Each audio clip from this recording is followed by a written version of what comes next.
I'm sorry. No, you invited me earlier. I was busy. I think you invited me when you were on like episode 10.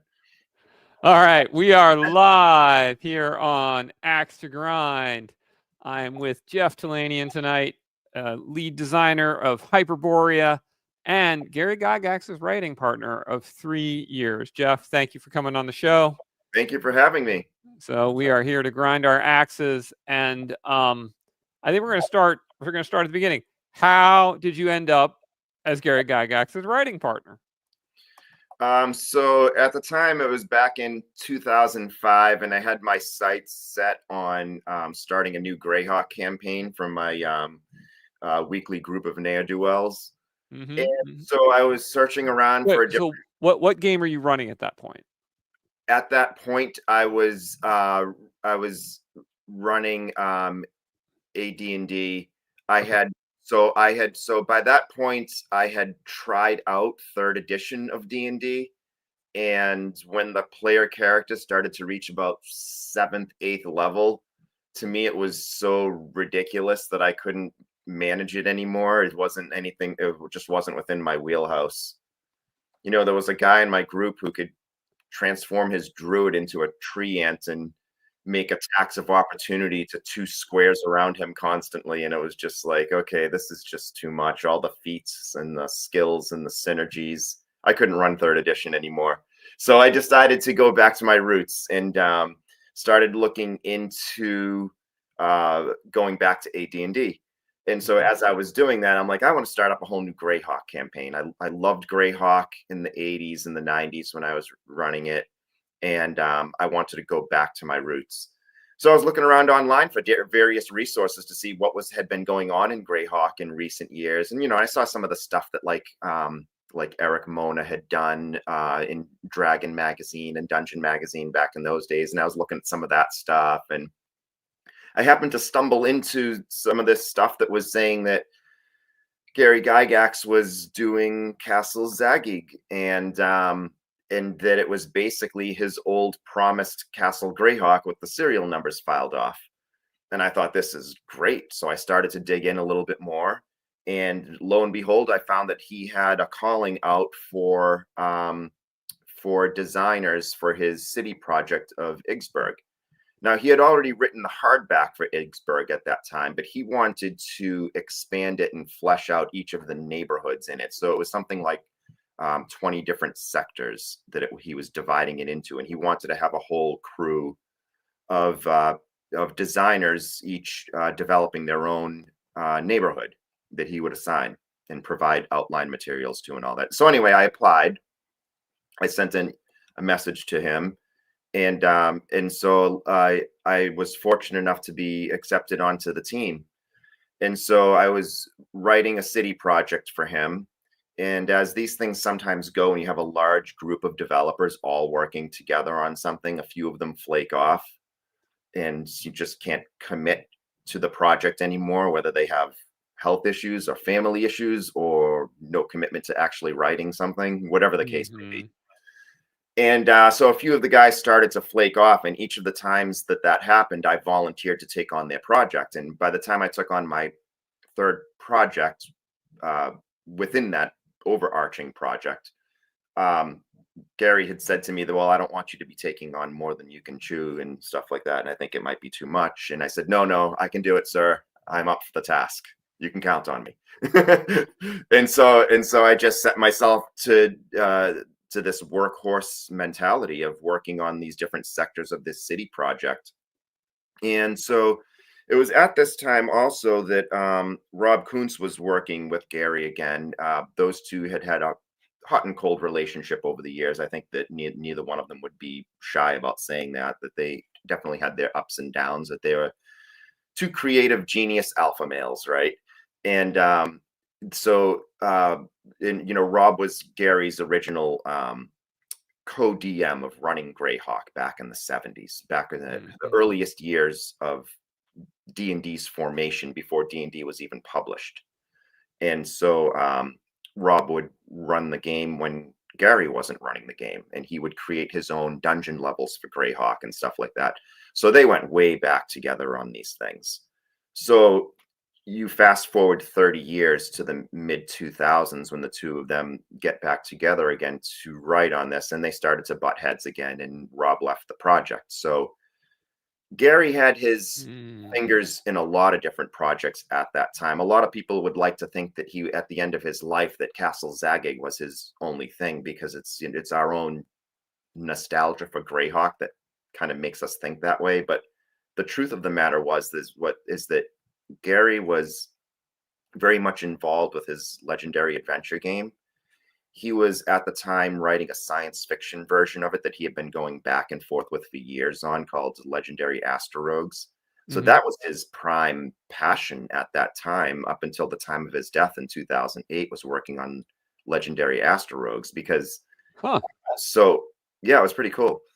So anyway, getting back to how I got involved with Castle Zagyg, when he and Rob split again, he asked me if I wanted to be his co-author on the main project, the castle itself. So to me, it was a dream project to be, I go back to the early 1980s, maybe 1980, 1981, reading about Castle Greyhawk and Dragon Magazine and wanting that adventure, the ultimate dungeon by the ultimate dungeon master. And so to me, it was a dream come true to be working on the project with him. So I got to do it for a few years there until his untimely passing. Right. So roughly what, 2005 to 2008 then?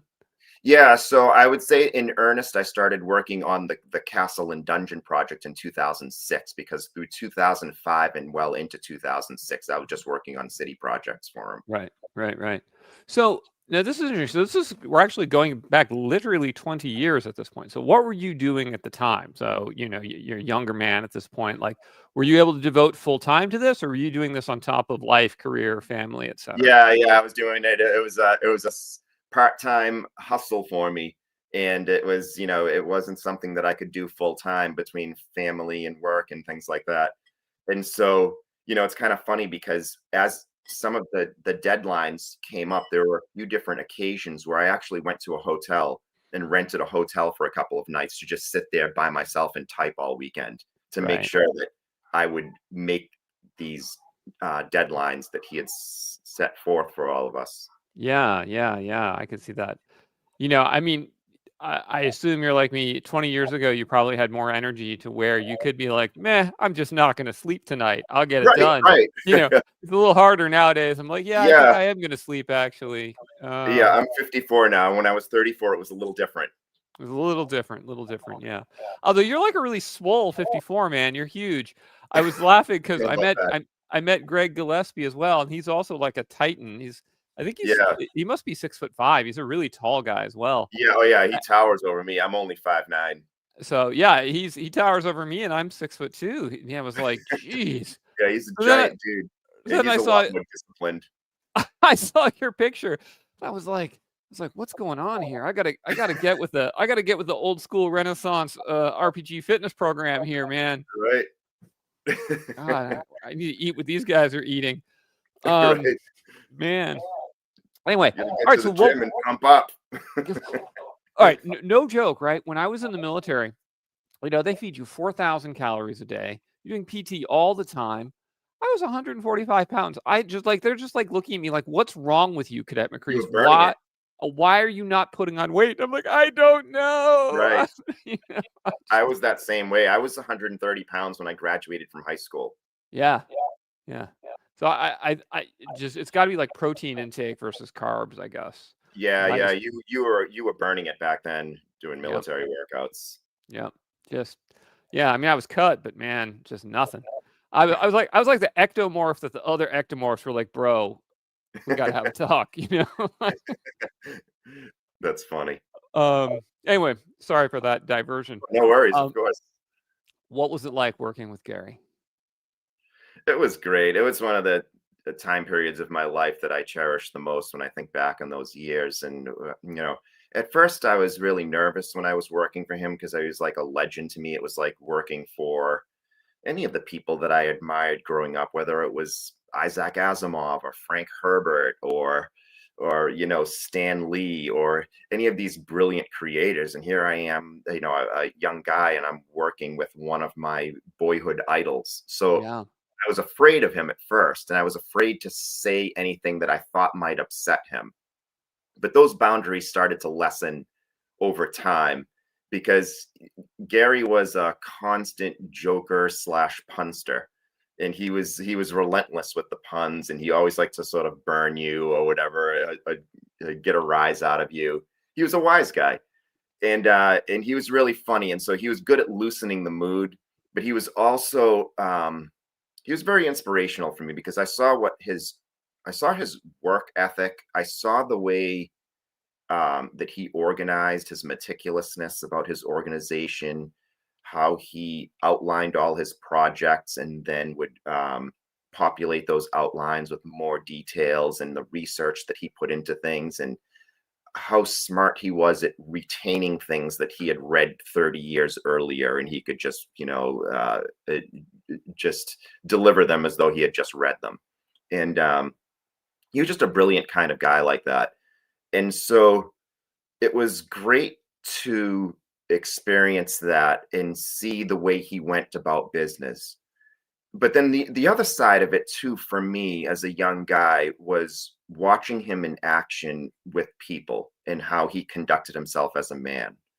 And I was with him at a couple of different Gen Cons, and then I was with him at a few times at smaller cons in Lake Geneva called the Lake Geneva Gaming Convention, that was only a few hundred people, if even.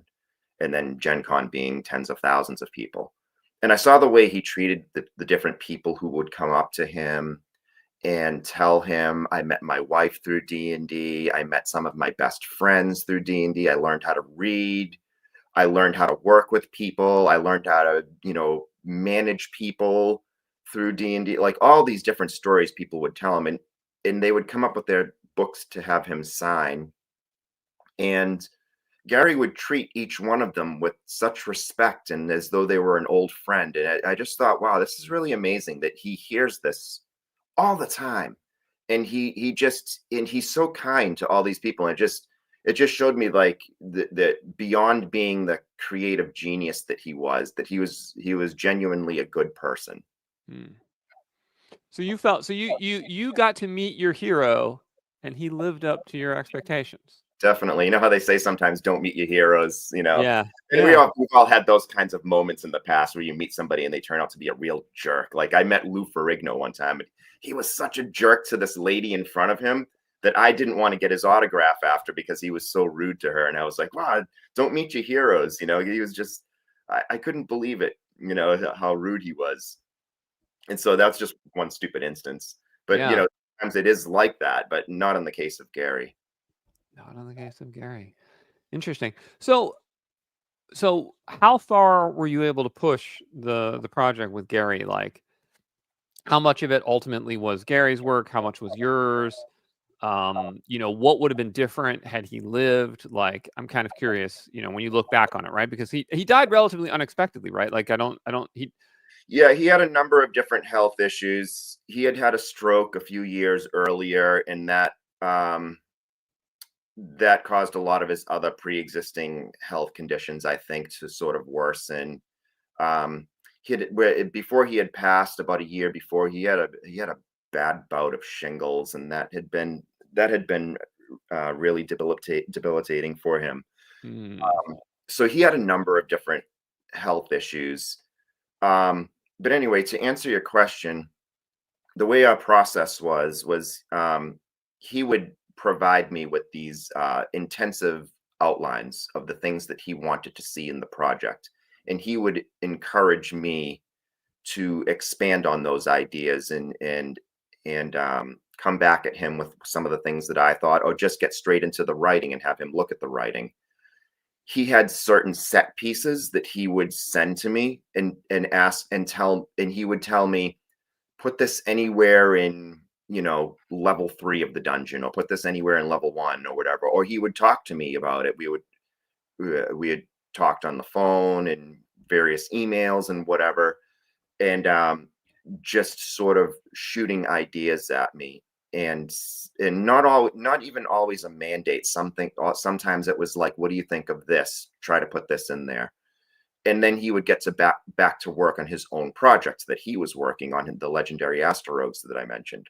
He was also working on a card game based on the 100 Years' War called King of England, King of France. And he was really excited about that too. He really thought that was going to be a big deal, and he was super pumped about it.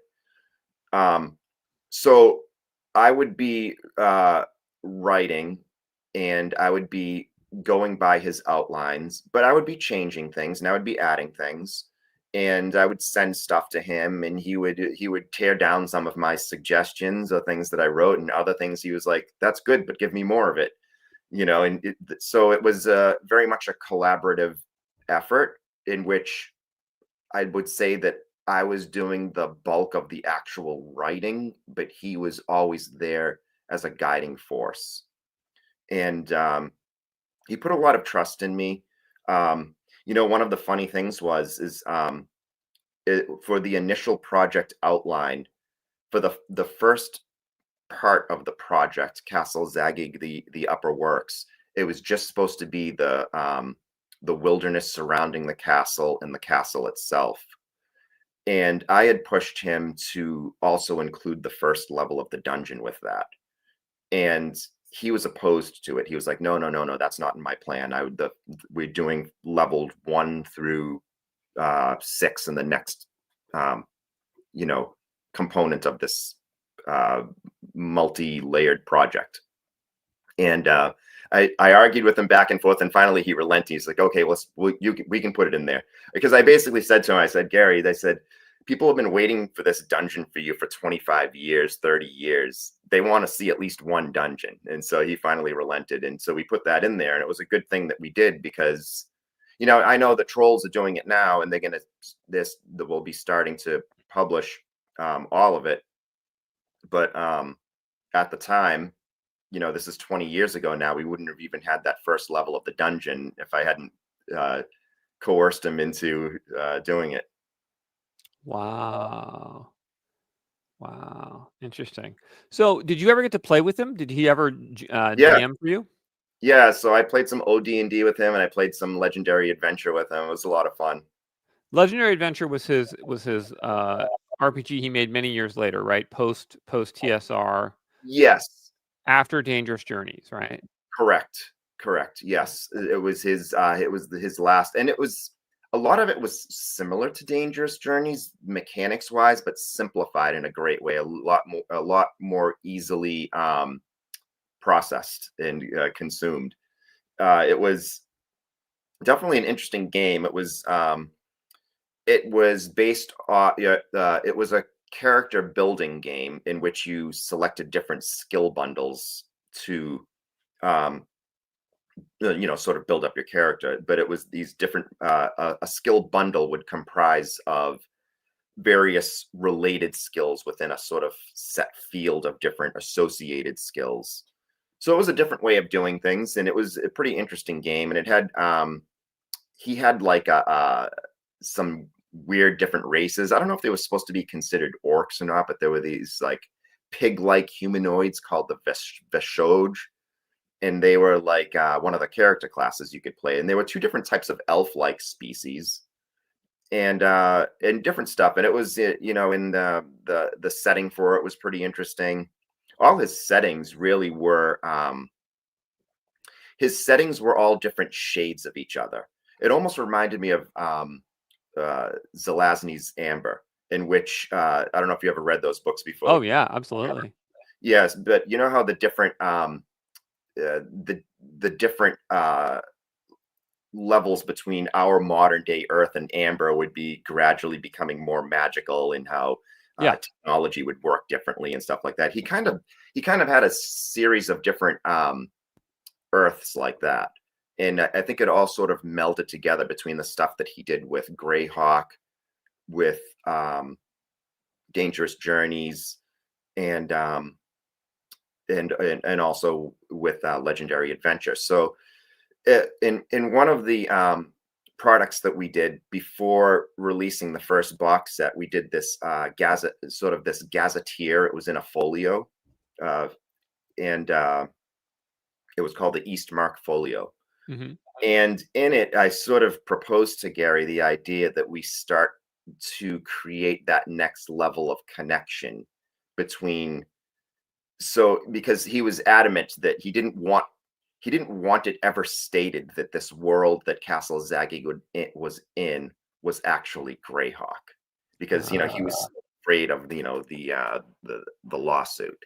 Yeah, Or of course. legal action against him, because it wasn't his property anymore. The only thing that he retained was the name Zagyg. It was the only thing that he could actually use from Now, those properties. did you ever get to speak with him about the dark days, or the golden days for that matter? A little bit. There were things once in a while he would share with me anecdotal stories, because I brought up something about Stan Lee to him one time, and he was like, "Oh, Stan Lee and I used to hang out." And I was like, "Oh, really?" And just different stuff that he would tell me back in the day when he was in Hollywood, and some of the people that he would see.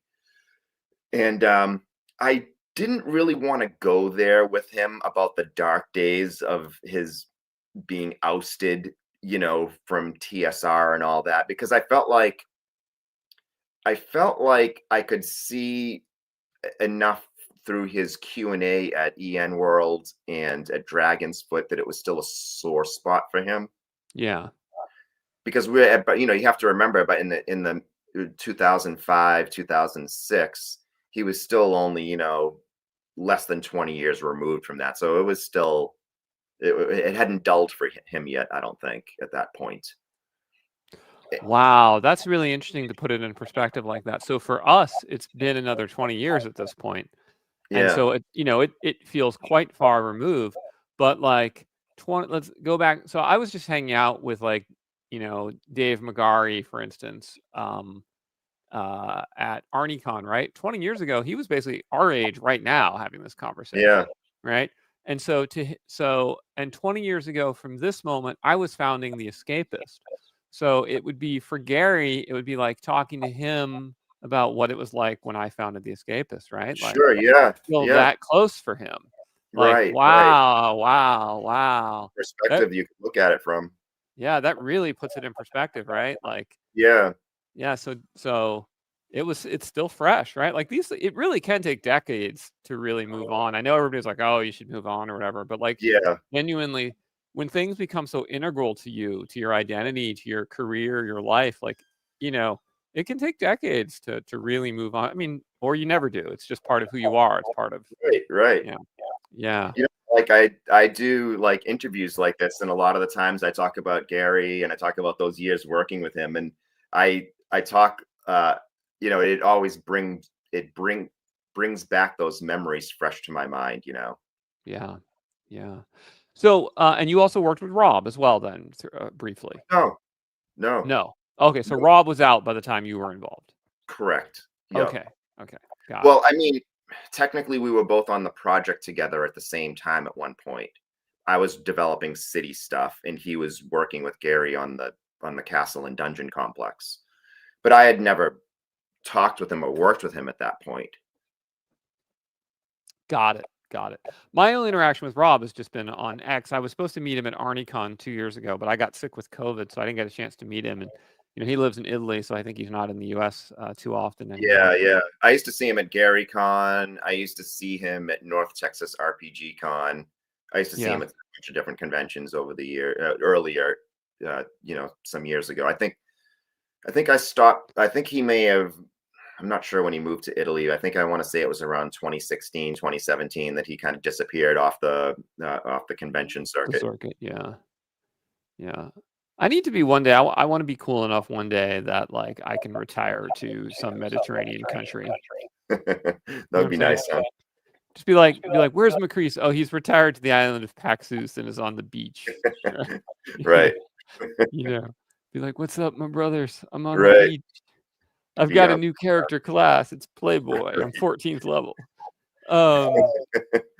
Shit. So okay, so it's 2008 then. So Gary passes away. Now 2008, after Gary passes away, is actually right when I start working on my Iron Empire campaign that eventually becomes ACKS. you've been playing OD&D with Gary, and I want to ask you in a little. Actually, before we go further, I need to ask you this: does Gary run OD&D by the book, or does he have his own version? No, he has his own version. Okay. At least at the end of his life, he did. I can't Yeah. speak for what he did in the 70s and 80s. No. I know is that End of life. Yeah. by the time we got to the 2000s, he was a little bit tired of the fragility of first level characters, for Okay. at least for running something for a group of people on the spot. So he liked to start with about third level power level, which is funny too, because he used to talk about that with Legendary Adventure, that was one of his design goals for that game, that starting power level was about third level that would have been for AD&D to start characters with. And so that's kind of where his interest was at that point. And then he had a short list of house rules. I could probably dig them up somewhere, because I wrote them down. He may have posted some of them in some of the forums that he did Q&As at as well, but I don't recall exactly what those were at this time. Yeah, I remember on Dragon's Foot, I think, or Knights and Knaves, there were some house rules he had posted at a certain Yeah, point. it was a short list of stuff. Yeah, so it was pretty close to OD&D then. Yeah, it was. Yeah, it was funny. One of the things he told me at one time, and I think I've shared this in other interviews before, is that when he was starting to develop AD&D, one of the things that he wanted to do, it was actually Rob who had come up with the idea of different types of hit dice for different character types, like whether you a D4 for a magic user, and I think at the time it was a D4 for a thief before it had moved up to a D6. But anyway, just using the different hit die types, a D10 for a fighter type, a D8 for a cleric type, and so on. So Gary wanted to also do that with the monsters. So that was one of the things that we were doing with Castle Zagyg at the time, is using a D4 hit die type for things like kobolds, goblins, and smaller types of humanoids and smaller types of creatures, and then going up the line D6, D8, D10, and all the way up to a D12 for giants and maybe dragons. I don't remember what else, but using different hit die types, and that was his intent for AD&D. But he said it was an error on the part of an editor when the monster manual was released in 1977, that they were all listed with D8. And he said they just stuck with it with monsters going forward, since it was already in there. Oh, wow. Interesting. So the idea would be then, like, if you're a tiny monster, but you're really ferocious, maybe you have 6 hit dice, but they're 4 hit dice, so 64. Right. Oh, yeah. So his idea was different levels of robustness going up on a scale. Yeah. So he had some different interesting ideas, some of which, who knows if some of those would have been in his version of second edition AD&D if he hadn't been ousted, Right. Did he ever talk about David Zeb Cook? Not so much, no. One of the things that he had told me about one time was that that's right. Yeah, he does live in Corsica, not Italy. Yes, on the island of Corsica. Close. It's right. The other island right next to it's in Italy. So anyway, he had told me that he had recently. This is going back to like 2006. That he had recently started to speak with Francois. Yep. Yeah. He was the European. He worked on Oriental Adventures. Yes, he wrote the original manuscript for Oriental Adventures. Yes. And so Gary's opinion was that David got too creative with it and reorganized it and repopulated. If you talk to David, though, I've talked to David at conventions, and he said the manuscript was a mess and he had no choice but to do that. But so Gary had a different opinion of it. Gary thought that Francois's manuscript was great, and so he was actually interested in working with him again and seeing if they could use that for his legendary adventures, some of that stuff that he had done there. And but other than that, I don't recall too many instances in particular in which he was talking about Zeb. I'm sure he liked his work. You'd see at all the things that he did back in the day, especially when you look at the mold fade basic, and then the expert set that Zeb did with mold fade.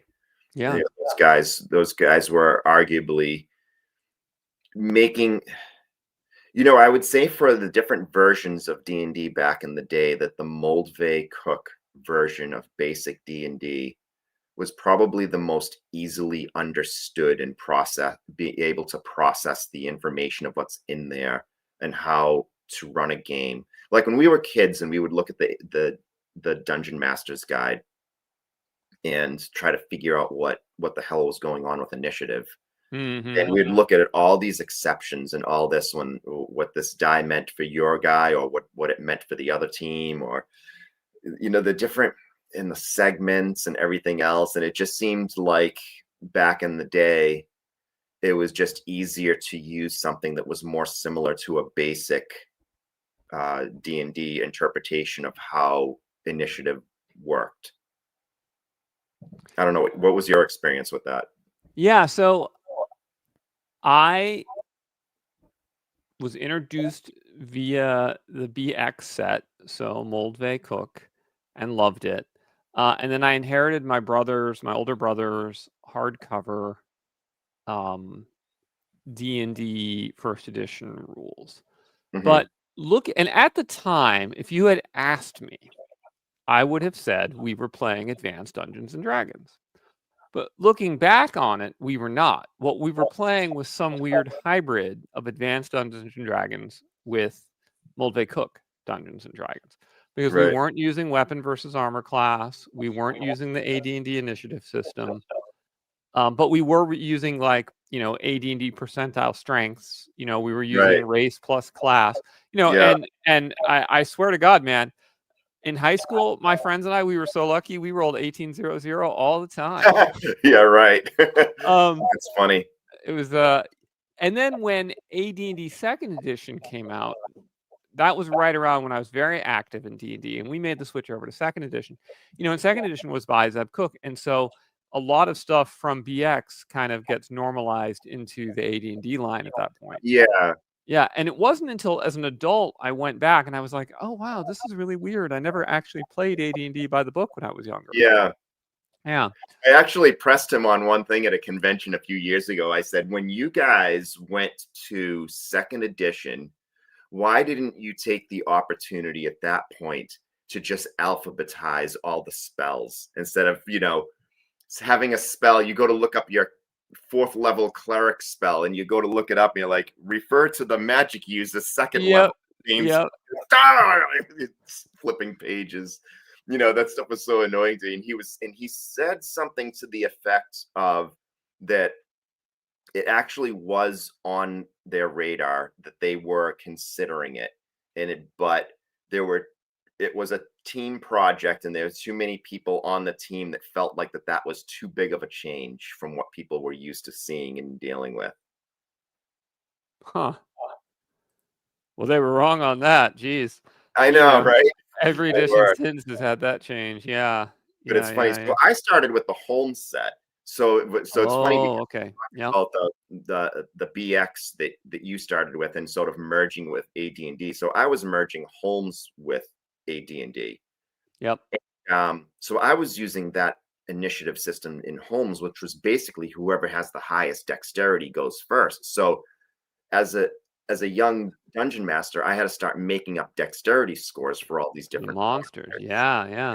Tied, then you rolled a d6. Mm-hmm. So it was so then, fast forwarding to my own game many years later, I did sort of an initiative system that I like to lovingly refer to as like a reverse Holmes, in which we roll a d6 and the highest goes first.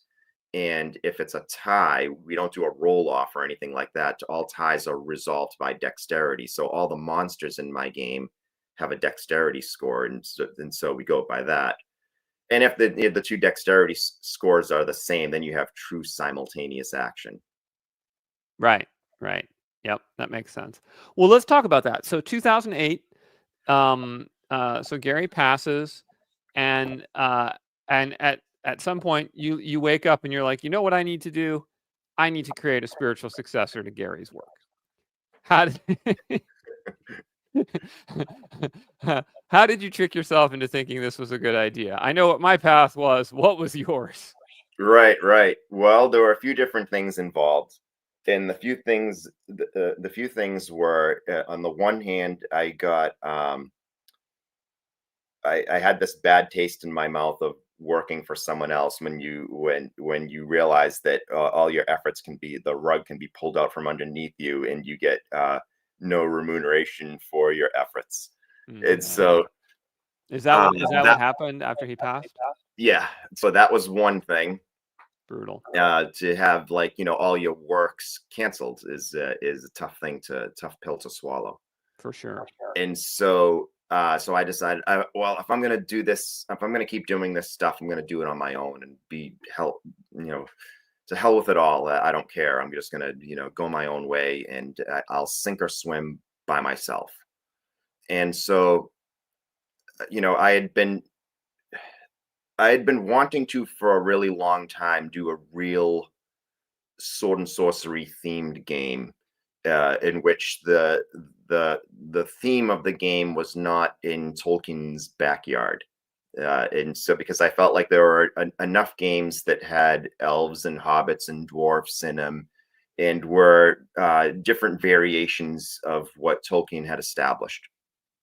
And I felt like that there was a place for a game that would embrace the themes of Pulp Fiction, sword and sorcery type stuff. Your Fritz Leiber, your Robert E. Howard, Jack Vance, Carl Edward Wagner, Michael Moorcock. I could go on and on. All those different types of authors. The Appendix N authors, as they get talked about nowadays. Sure, yeah, a lot of those are. But if you go full Appendix N, you've kind of circled back to square one, because you've now included a lot of high fantasy authors. Right. Okay. Well, so it's kind of like cherry picking Appendix N in a way.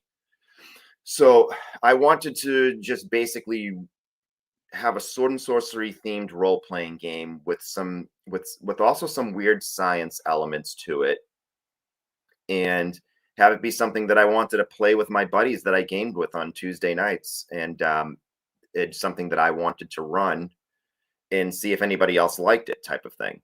So I would definitely say that I wouldn't have even gotten the idea to publish such a thing if Matt and Stuart hadn't done Osric. And I saw that this is something that can be done, and it doesn't look like anyone's taking legal action about it. Now, we found out years later that, maybe WotC did issue them a cease and desist, and they said, yeah, we're not going to desist, and nothing happened. Right. So I was inspired by what those gentlemen had achieved with, using the OGL to create a sort of derivative of AD&D, and just put it out there. And originally what their intent was is to just create a vehicle for people to publish modules, and then this was when Osric was just basically a published online document before it became something that, before they formalized it into a rule set book. So I was really inspired by that, and but I never wanted to make an AD&D clone per se. Right from the get-go, I was like, I want to do my own house ruled version of it that I've been doing, the various house rules that I've been employing in my games for decades. And so I wanted to use that sort of chassis as to build upon.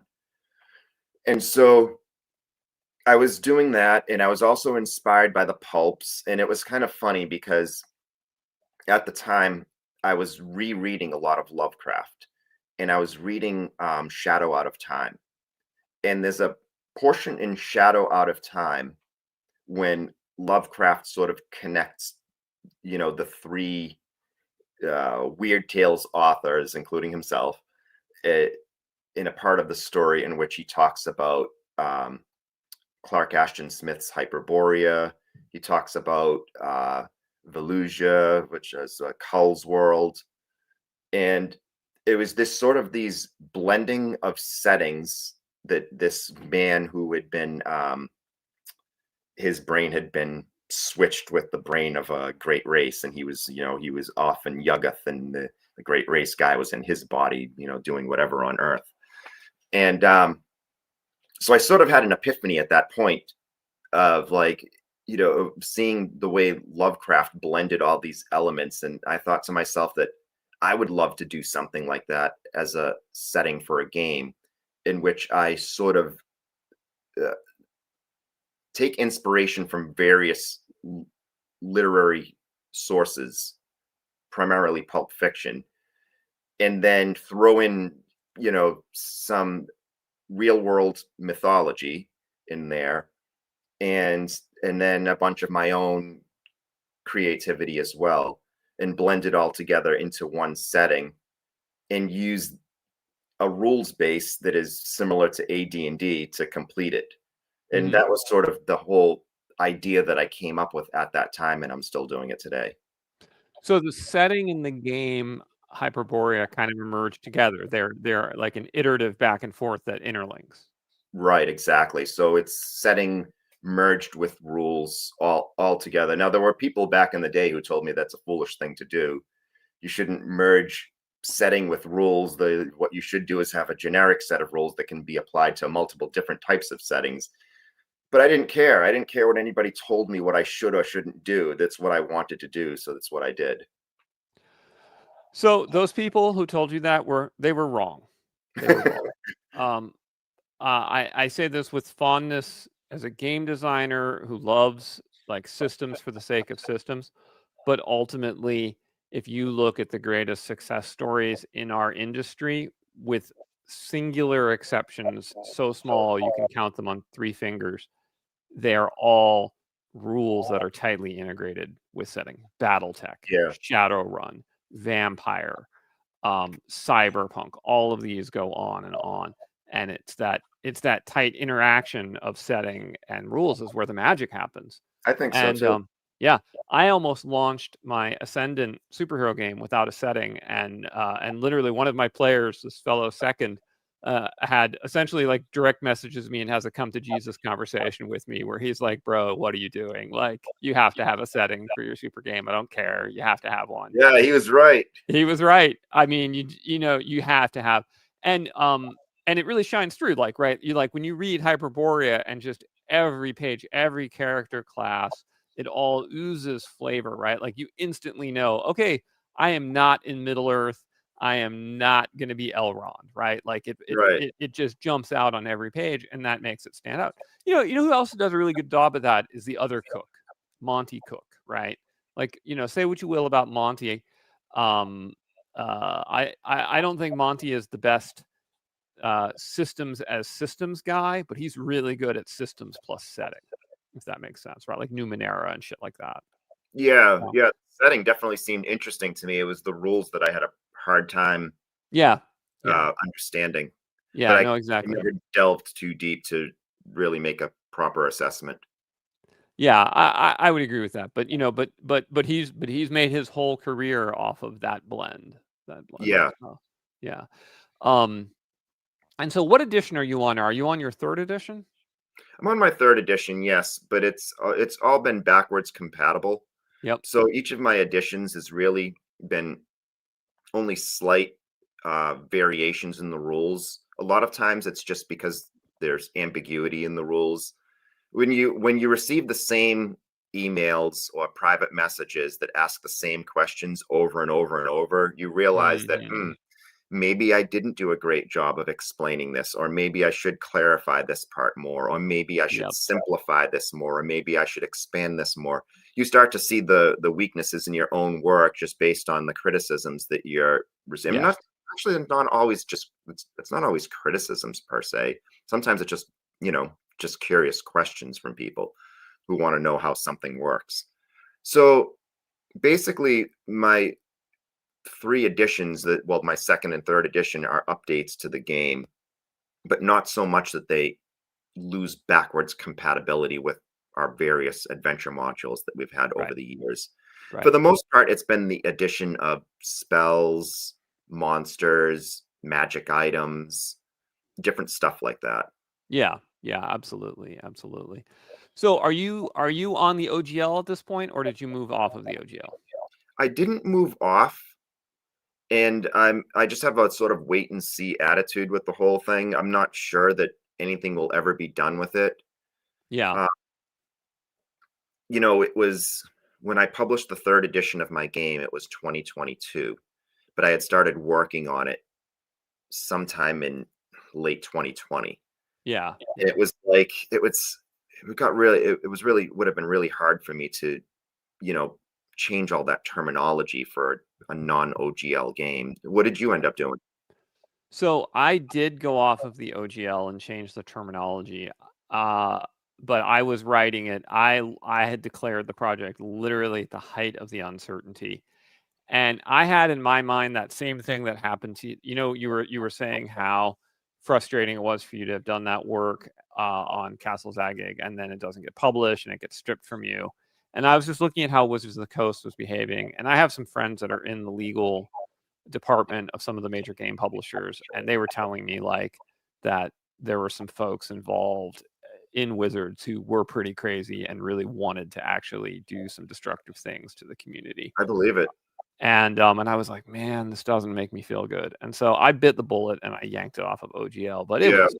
it was 6 months of misery to do it. I mean, it was not something I would have done like left to my own devices. Right, but I mean, I still felt like there were so many things that the cat was out of the bag as far as like, what are they going to do? Go after every video game company that's used the term armor class or hit points? Give me a break. No, for sure. I mean, what I did actually was I sat down and went through and found all the terms that predated D&D, and I felt like I could use those. And then anything I couldn't find any use of prior to D&D, I changed. So like, I couldn't really find any evidence that people had called like, you know, holy fighting priest warriors clerics prior to D&D. So I changed cleric, right? I couldn't find, but like Fireball had been used before D&D, and hit points and armor class had been used before D&D, and so on. So like like Dimension Door, I changed the name of because that was very Yeah, obviously someone came up with that, right? But like the concept of a spell that lets you move is fine, so I just call it Arcane Shift or some shit. sure. Yeah, that makes sense. Yeah. But even so, do you really think they could go after you for something like cleric when it's been a character class in so many video games over the years? Like, are they going to go after you? How many other were they going to go after every major video game company that's out there that's used this type of terminology in their games? Well, I mean, since we're speaking about it, so my sense was, again, after chatting with some of my friends in the legal community, is that I was high profile enough to be the sort of person they might go after, and under-resourced enough to be a target where they could get an easy win knowing I wouldn't have the money to really fight back. Right, And right. then that would have a deterrent effect. And because I have a lot of people who hate me, then they could do it without really themselves getting too much hate for doing so. And in fact, people would Right. kind of cheer them on for doing it. So I felt like, I think oh so. shit, I've got a target. I think it would do them more PR damage than good. Uh, no matter who it was, the big guy picking on the little guy kind of thing. Maybe so. Maybe so. Although, judging by their art style lately, they seem to be pretty fine with accepting PR damage. So I don't know, man. Yeah, I don't know what's going on there. It's a shame. It's Yeah. sad. In any case, I think I think as it's shaken out, since they did the Creative Commons and everything, I think it ended up being moot, and and I didn't need to have done it, but it's fine. It is what it is.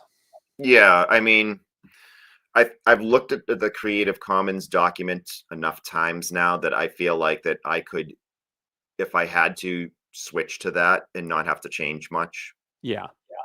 Yeah. I think I that's just don't, what I don't understand, and I feel like that I would need legal advice on it if I were to ever do something like that. What I don't understand is if it opens up my work to other people's usage of it.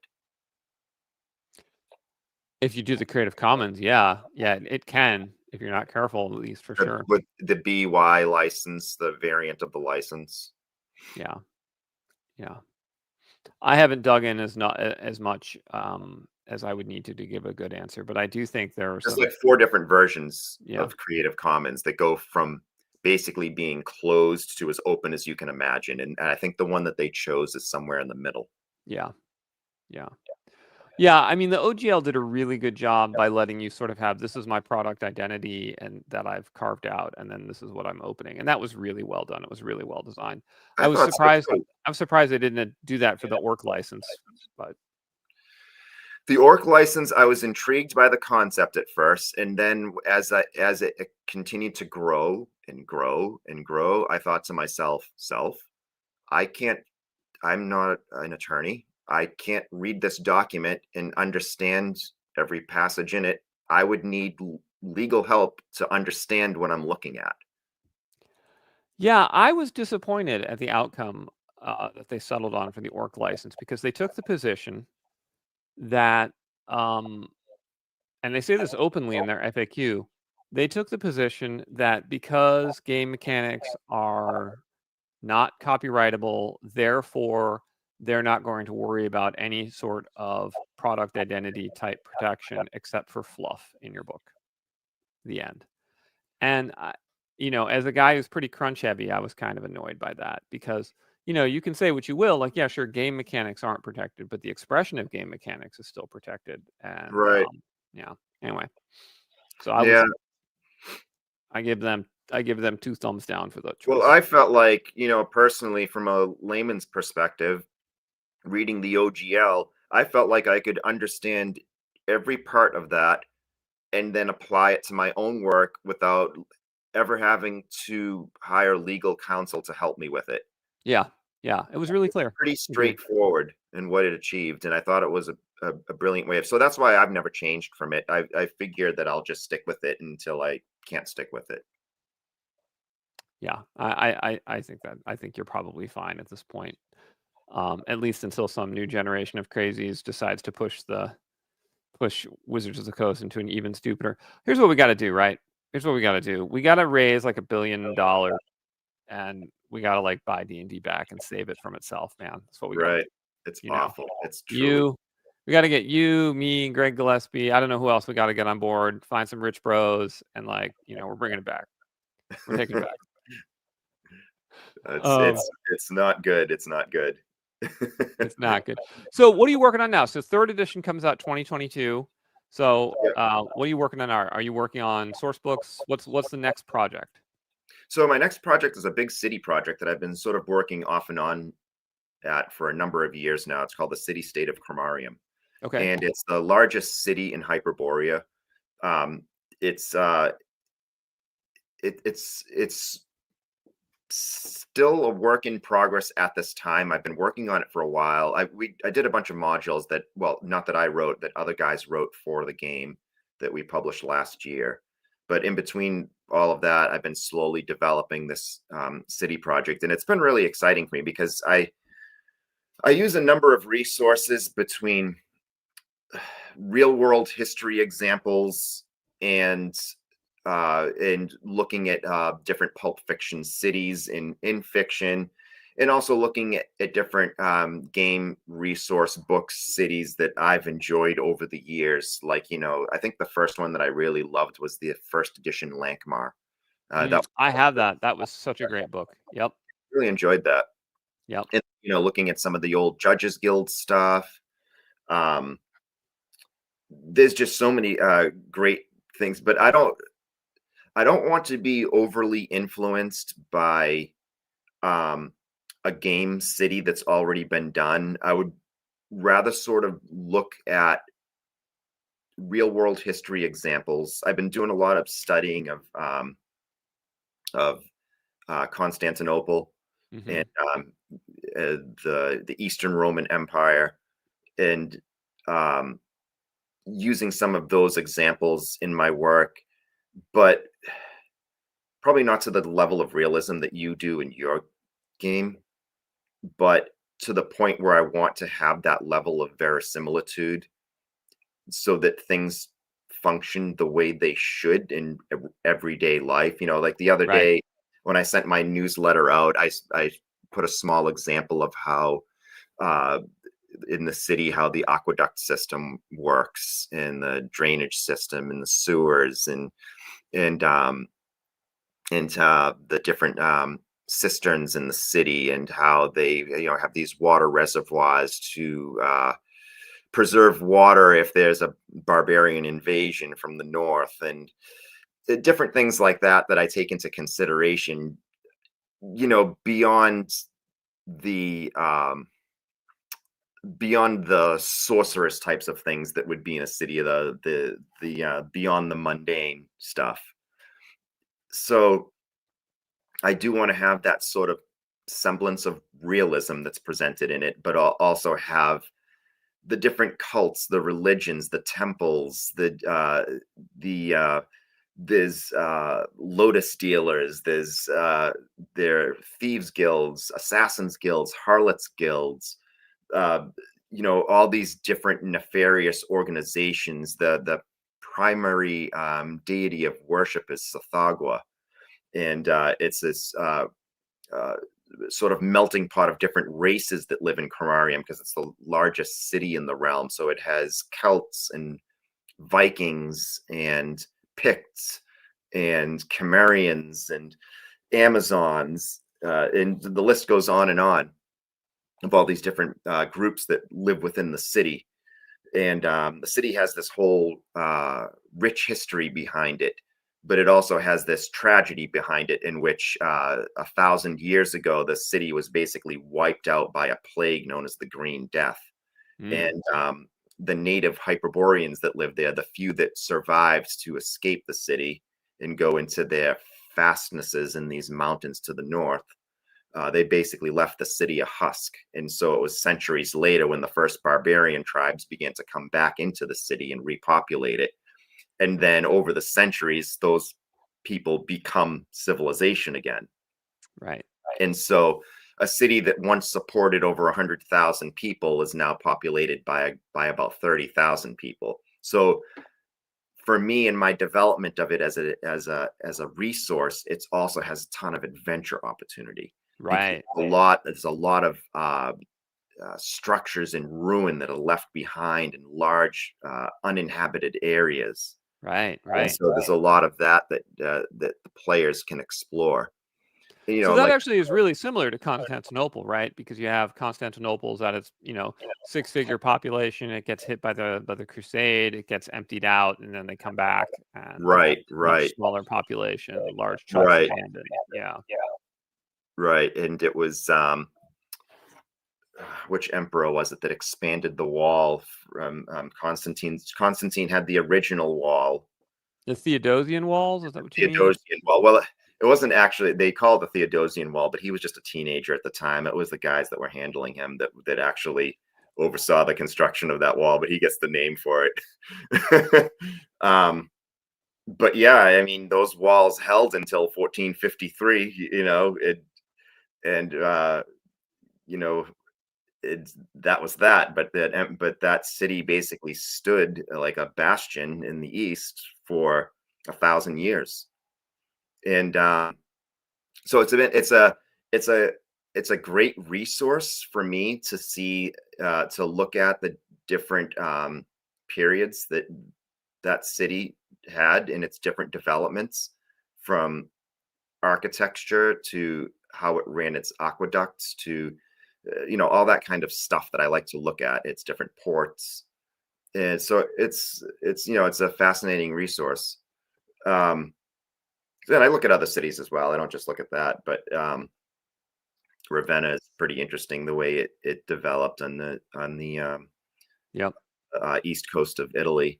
Yep. And that became the temporary capital of the Western Roman Empire Yeah. when Rome had been besieged by the Goths. There's so many cool periods that you can look at and see how civilization was adapting to their latest circumstances, right?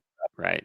So I do like that stuff, but I also think, like, when I get too deep into the weeds of it, I have to draw myself back, because then I have to think, this is a game resource that someone has to look at. I'm not giving a hit lesson here. So I try to just cherry pick those things that I present, so that ultimately that the project works as a resource for the referee running the game. Yeah, and the bigger the city, I think the harder the challenge. A city of 30,000 to 100,000, that's a big city. Did you ever see the Night City source book by R. Talsorian Games? It was a science fiction city source book. It was really, really excellent. No. But Night City is a city of multiple millions, and the way they did the source book is, what they basically did is they just it was as if they just did, like, just basically the region of, like, Lower Manhattan's neighborhoods, right? Just like this small, 1 mile by 1 mile or so area, and they did and zoomed in on that really, really nicely, and so, you could get tons of detail there, and then everything around that was only vaguely explained. And it was great when you were in that zone, and then the moment you went out of that zone, you're like, well, I just have no idea what's in any of these other sectors, right? Right. You have to do it yourself, do the work yourself, right? Right. And it didn't have procedural generation for any of it or anything. And so then, whereas, like, the way the Lankmar guys did it, if I recall, that book actually had a lot of, like, here's a geomorphic map that you could use, and here's some procedural generation, right? And it was right. And so they did it very differently. They gave this kind of high level overview, a few key buildings and key points, the gods of Lankmar, a couple of the major temples, and then, like, lots of procedures to fill and zoom in, which is interesting. It's like, I've noticed there's always this temptation that people have where they want to, you want to zoom in because that's what we're used to when we design a dungeon. You zoom in room by room by room by room. Yeah. But sometimes it's about zooming out and knowing what not to talk about. Right. Yeah. But you can provide random generators for just about anything if you want. You could, of course, you can encourage any referee to just make it up as they wish. If they want to populate a certain tenement building with a cult, and they're doing something there, sure, go ahead. Exercise your own creative freedom and develop it. But if you're running a game and you have some established locations within a city and you have some unestablished locations within a city, and your player characters say, okay, we want to go 4 blocks to the west of where we are right now, and we're going to go over here, and then you look and you're like, oh boy, I got nothing for over here. What do I do now? Now you're on the spot, right? So I think it's good to have those sort of idea generators that you can refer to. Either you can just pick from the list yourself without rolling anything, or if you want to challenge yourself to something that you maybe wouldn't pick, that wouldn't be within your normal comfort zone, you roll on it, and you can come up with some type of personality that is theirs, and some type of interesting character, or some type of interesting operation that's going on there. So I think that's all useful tools. What I think can become challenging is I guess I'll ask you this, what your opinion is on it. So when you do something like that, should you have blank spaces within the book that allow you to, the referee, to fill that in, to say this is over here?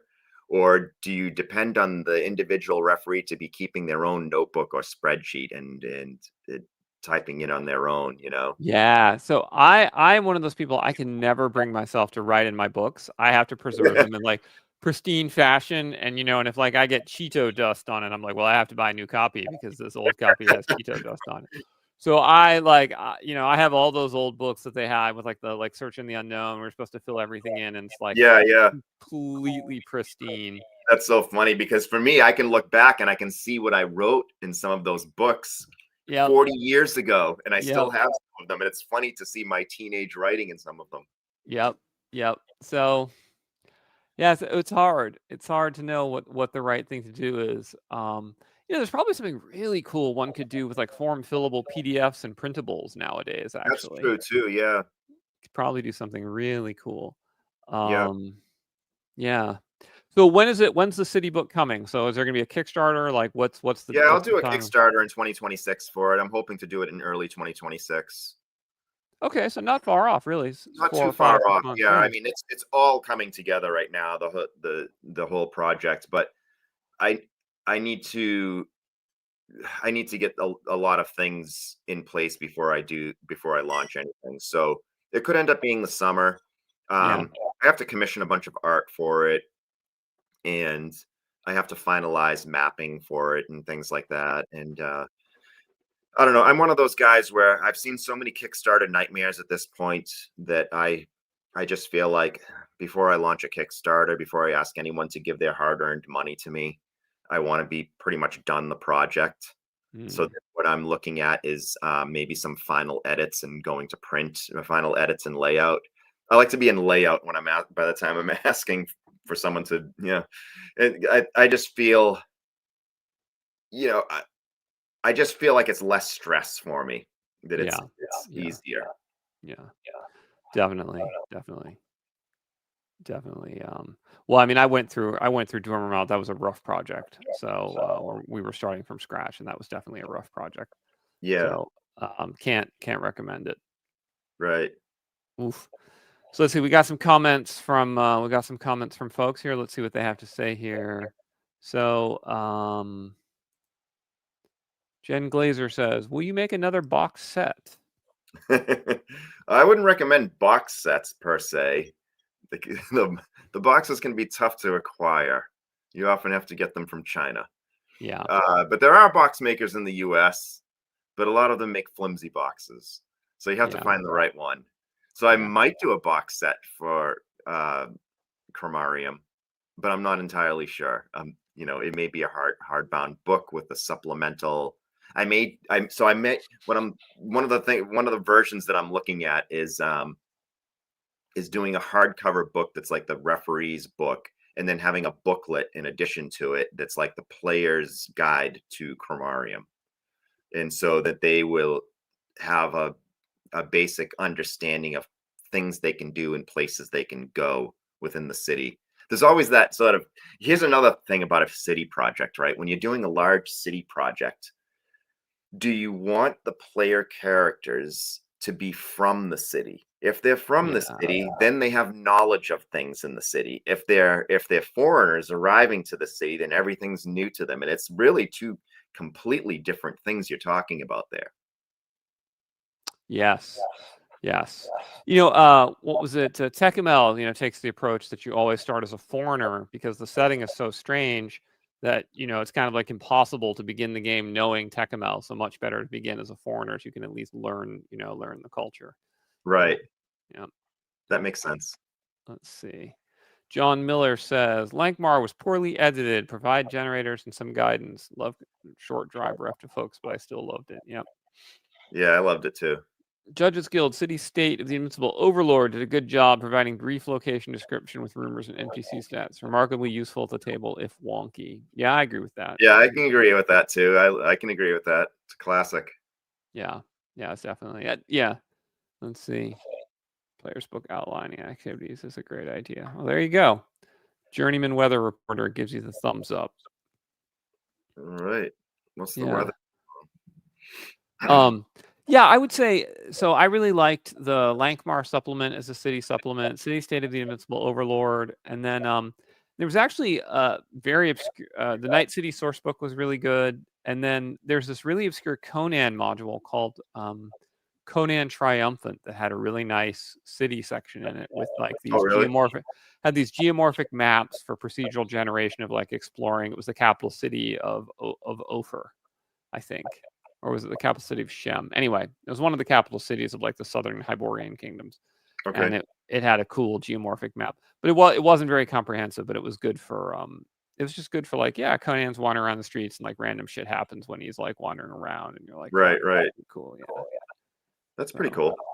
I'm trying to think of have there been any others? Like, what are the other great city supplements, if any? There aren't that many. I don't know. It's funny because I tried to fill in some of the gaps of my old D&D Gazetteer of the known Earth supplements. I found them pretty lacking as far as being a decent resource. I don't know. I think that the writing style in a lot of those really wasn't my cup of tea, and it's just way too much fluff. Yeah. It was not. It was fluff and not useful. I don't know. It just didn't feel like it was useful for the table, or it would be interesting to the players, or would hook them to wanting to do cool stuff in the city. Yeah. I don't know. It was some. I guess I wouldn't recommend them. There's definitely some interesting one. There's a few of them that were half decent, but for the most part, I found it to be not very useful for developing my own projects. You're talking the Gazetteer series, like Principalities of Galantry and all those? Yes. Yeah. I liked those. My complaint with them is that they were very uneven, right? Like you'd have Orcs of Thar was almost comedic in how it like handled, right. They were different writers. Yeah, it was puns and jokes. And then you'd get others, that felt like they were just from a totally different world entirely. And then you had some that were just brilliant and, tightly written. Yeah, it was very, it was very. And there was a box set for that as well. There was the Mastara box set. Yeah. Right. I love the maps in those too. And of course that mapping style has been, utilized by everybody since. Yep. For as far as hex icons goes, Yeah. That was great stuff. It was really clean, easy to use. Yeah. Like there's a definite trade-off between maps that look nice and maps that are actually useful, right? Right. Like sometimes I see these beautiful isometric maps and it's like, it's so cool, but the DM is the only one who sees it. And then you're trying to like convey to the player what it looks like. And you're like, and they're just going to draw it two-dimensionally as you're describing it. You see a passage that runs 50 feet and then it opens up to a T at the end. And there's a door on the right 30 feet up, and they're going to just draw it two-dimensionally on graph paper. Yeah. So all this isometric work is, although it looks beautiful, it's largely wasted. Yeah. All right. So John Miller Philosophy is here with a suggestion. He says, check out Gabor Lux's Kosura, King of the Wasteland. Yes. Yeah. Gabor's stuff is great. I have a whole bunch of his books, and I think that he is one of the best going today. I really admire his work. I think he does fantastic stuff that's just brimming with flavor. Yes. One of the finest if you haven't checked out his stuff. Yeah, he's great. Highly recommended. Yeah. Really brilliant guy. Let's see. Zacharias says, so many cool DCC maps that are so metal and nobody else sees them. True. It's true. Yeah, this is the tragedy of being a DM, right? Like you have these cool maps. You're like, I really want to show you this.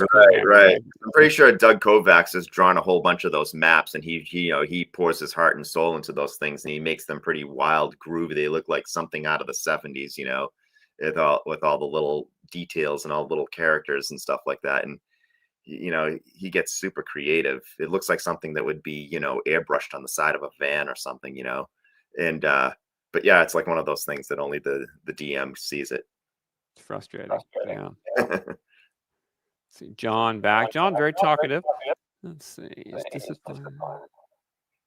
Yeah, I'm not really familiar with that one. Yeah, me neither. Yeah.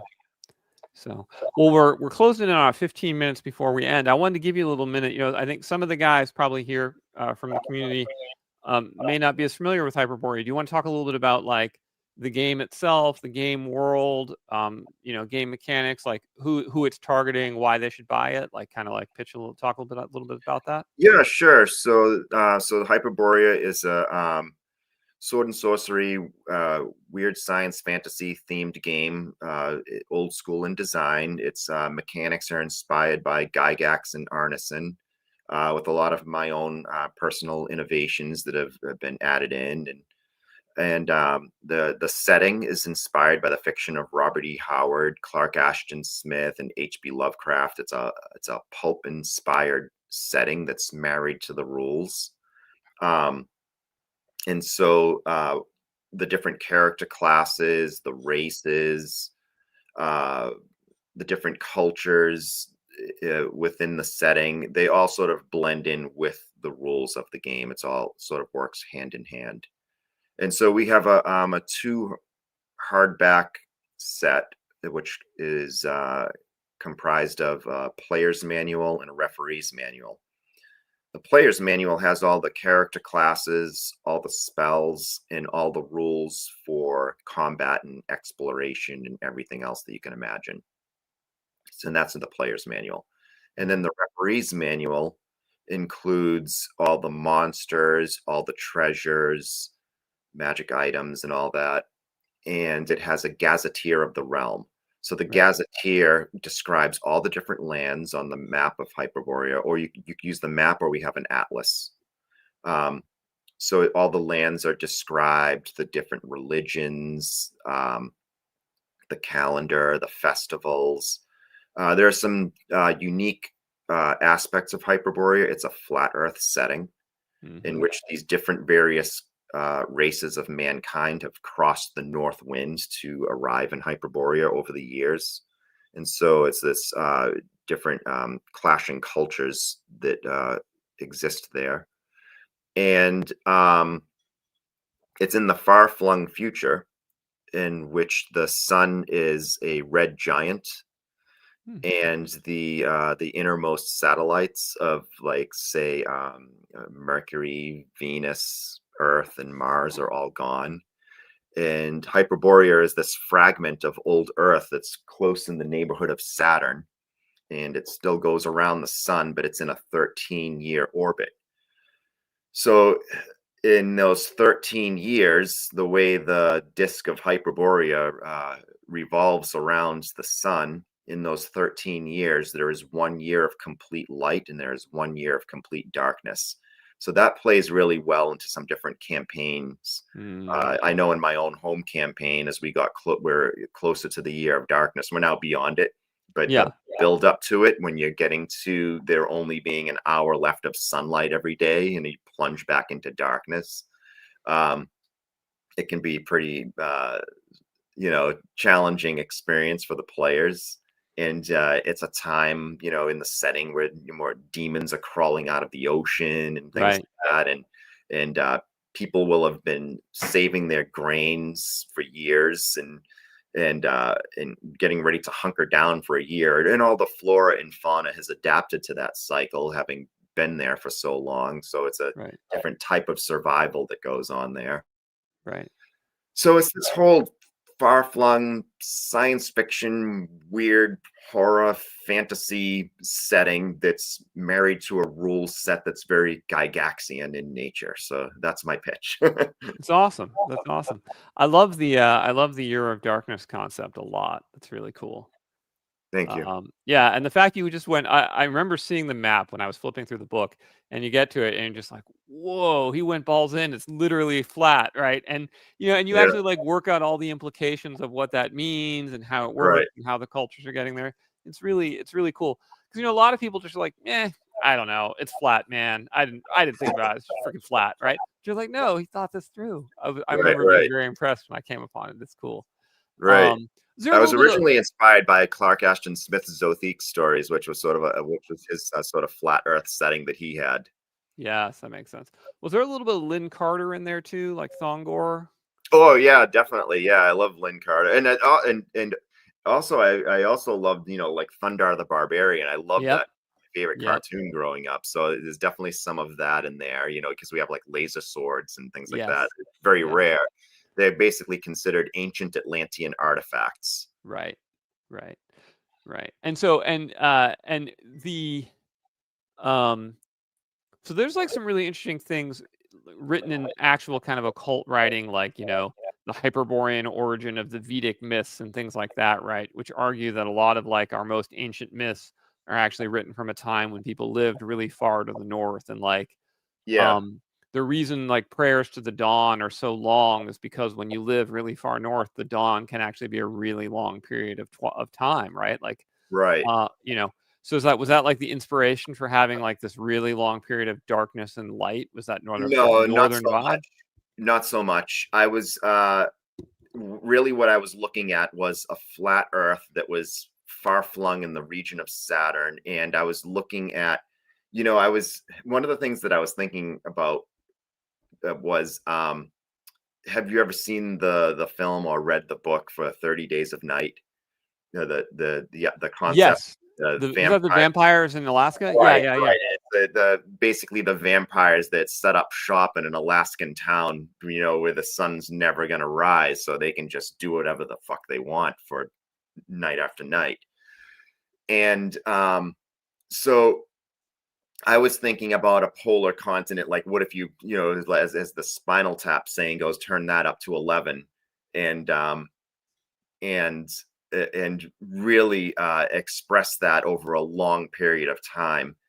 But also, the other thing that I found that was inspiring me at the time was looking at the original myths of Hyperborea by the various Greek philosophers, such as Herodotus and Yep. Pindar, and the different philosophers back there, where they would talk about Hyperborea being a land of perpetual sunshine.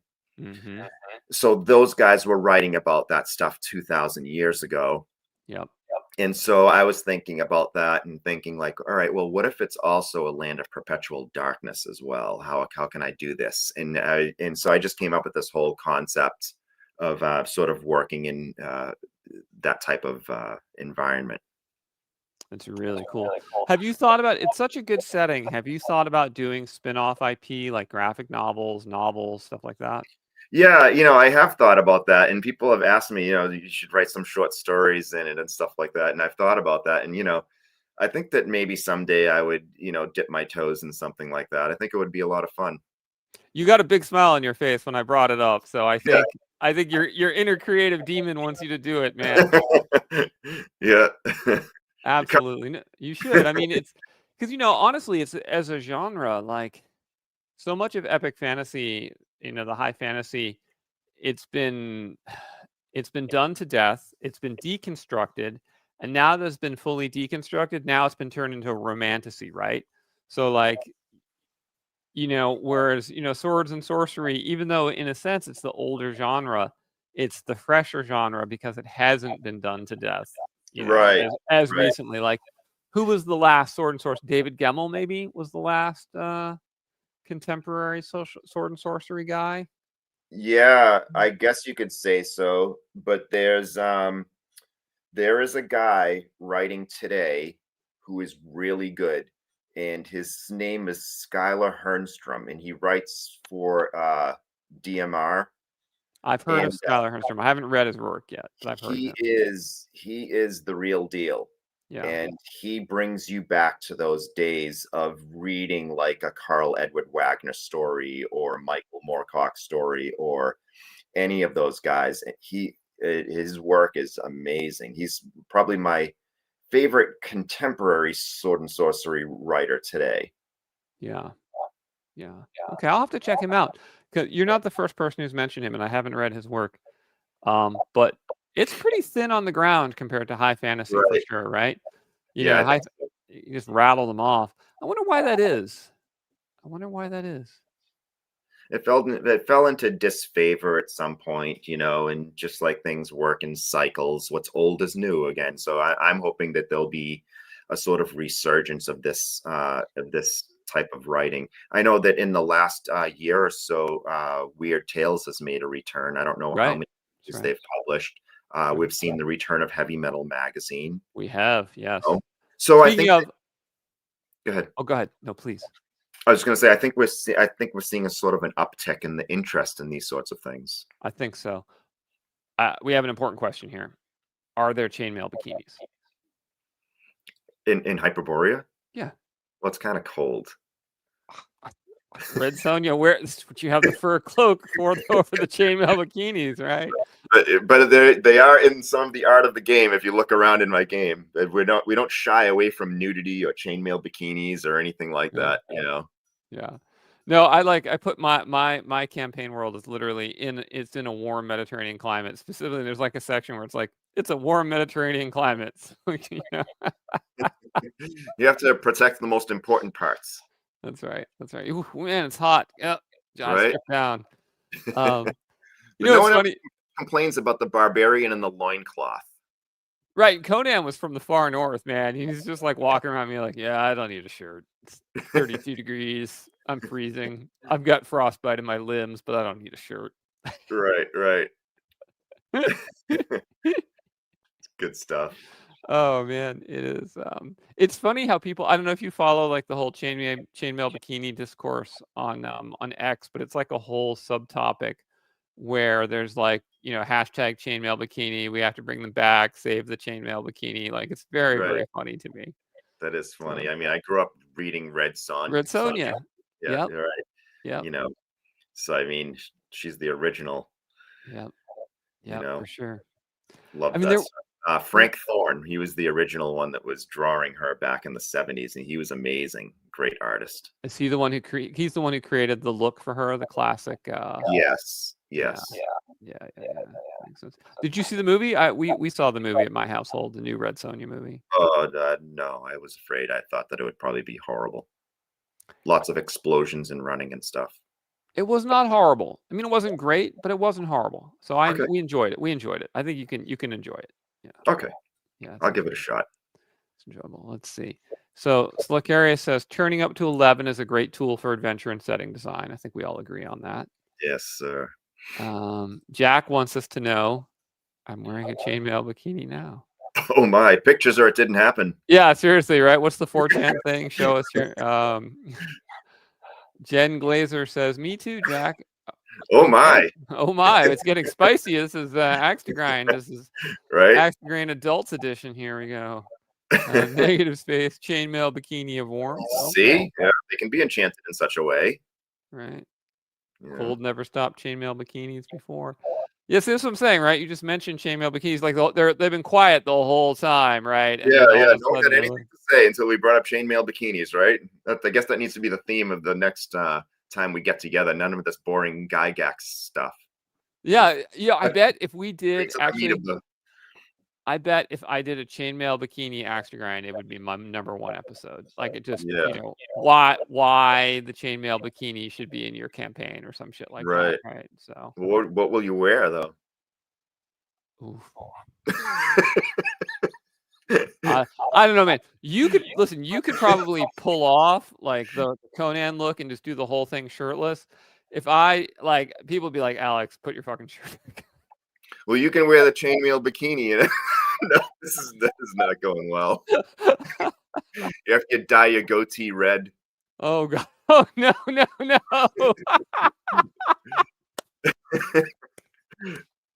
Oh. All right, man. We're gonna end it there. There's literally nothing I could say that would be a better ending to this than that one-liner, Jeff. Okay. So awesome.